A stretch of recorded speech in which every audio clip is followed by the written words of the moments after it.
Hello friend, आपका हमारे channel में स्वागत है। और आज के इस वीडियो में एक मोटिवेशनल स्टोरी जो कि ईमानदारी के फल पर आधारित है और ये स्टोरी आपके जीवन में बदलाव ला सकती है। ये स्टोरी कुछ इस तरह से है। काफ़ी समय पहले की बात है। प्रतापगढ़ नाम का एक राज्य था। वहाँ का राजा बहुत अच्छा था, मगर राजा को एक सुख नहीं था।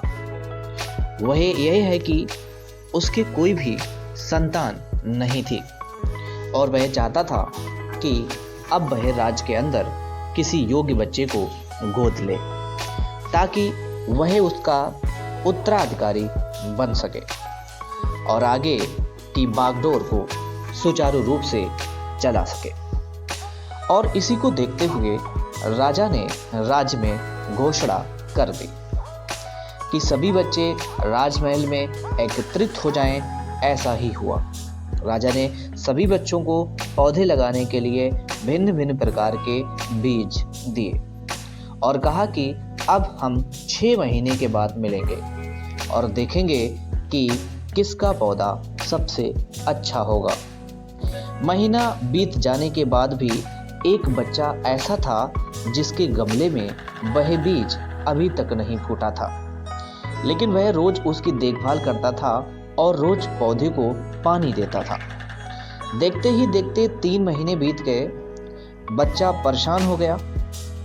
तभी उसकी माँ ने कहा कि बेटा धैर्य रखो, कुछ बीजों को फैलने में ज़्यादा वक्त लगता है। और वह पौधे को सींचता रहा। 6 महीने हो गए। राजा के पास जाने का समय आ चुका था, लेकिन वह डरा हुआ था कि सभी बच्चों के गमलों में तो पौधे होंगे और उसका गमला खाली होगा। लेकिन वह बच्चा ईमानदार था और सारे बच्चे राजमहल में आ चुके थे। कुछ बच्चे जोश से भरे हुए थे क्योंकि उनके अंदर राज्य का उत्तराधिकारी बनने की प्रबल लालसा थी। अब राजा ने आदेश दिया, सभी बच्चे अपने अपने गमले दिखाने लगे, मगर एक बच्चा सहमा हुआ था क्योंकि उसका गमला खाली था। तभी राजा की नजर उस गमले पर पड़ी। उसने पूछा, तुम्हारा गमला तो खाली है? तो उसने कहा, लेकिन मैंने इस गमले की 6 महीने तक देखभाल की है। राजा उसकी ईमानदारी से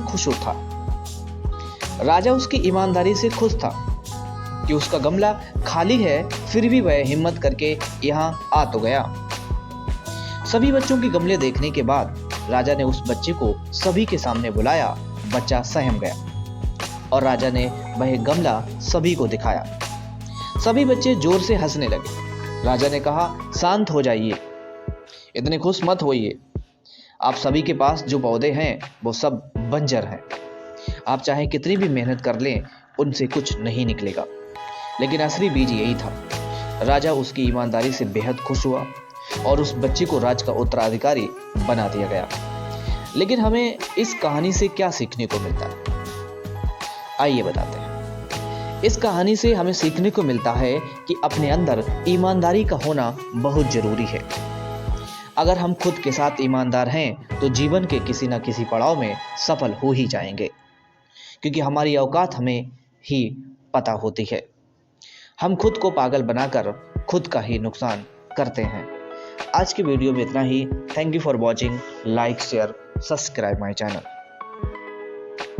तभी